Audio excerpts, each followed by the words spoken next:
T20 world cup లో team India అదరకొట్టేసింది. 2013 తర్వాత మరోసారి ఐసీసీ ట్రోఫీని అందుకుంది.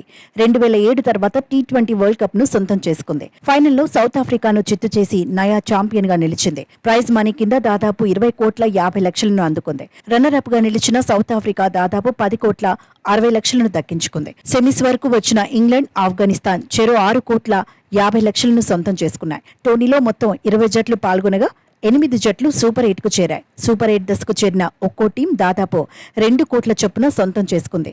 ఇతర జట్లు 1,90,00,000 చొప్పున దక్కించుకున్నాయి. ప్రతి జట్టు విజయం సాధించిన మ్యాచ్కు అదనంగా 26 లక్షల చొప్పున అందుకున్నాయి.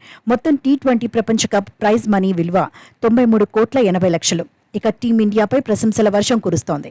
టోర్నీ ఆరంభం నుంచి మరో లెవెల్ చూపించిందని ఎక్స్పర్ట్స్ చెబుతున్నారు. జట్టుగా రాణించిందంటున్నారు. ఏ ఒక్కరి ఆట తీరును తక్కువ చేసి చూడలేమంటున్నారు. నిజానికి టోర్నీ ఆరంభం నుంచి భారత జట్టు అదరగొట్టింది. అన్ని విభాగాల్లోనూ ఆకట్టుకుంది. గ్రూప్ దశ నుంచి రెచ్చిపోయి ఆడింది. గ్రూప్ ఏలో ఐర్లాండ్, పాకిస్తాన్, అమెరికాను చిత్తు చేసింది. కెనడాతో మ్యాచ్ మాత్రం వర్షార్పణమైంది. ఆ తర్వాత సూపర్ 8 దశలో టీమిండియాకు తిరుగు లేకుండా పోయింది. ముందుగా ఆఫ్ఘనిస్తాన్ను కంగు తినిపించింది. ఆ వెంటనే బంగ్లాదేశ్ను ఆడేసుకుంది. గ్రూప్ 8 చివరి మ్యాచ్లో ఆస్ట్రేలియాను చిత్తు చేసింది.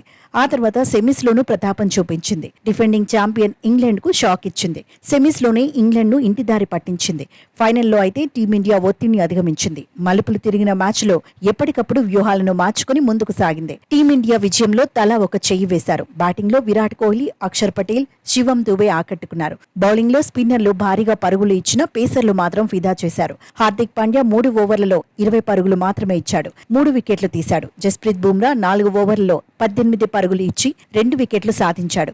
హర్షదీప్ సింగ్ 4 ఓవర్లలో 20 పరుగులు ఇచ్చాడు. 2 వికెట్లు సొంతం చేసుకున్నాడు. మొత్తంగా ఫైనల్లో భారత్ విజయంలో పేసర్లు కీలక పాత్ర పోషించారు.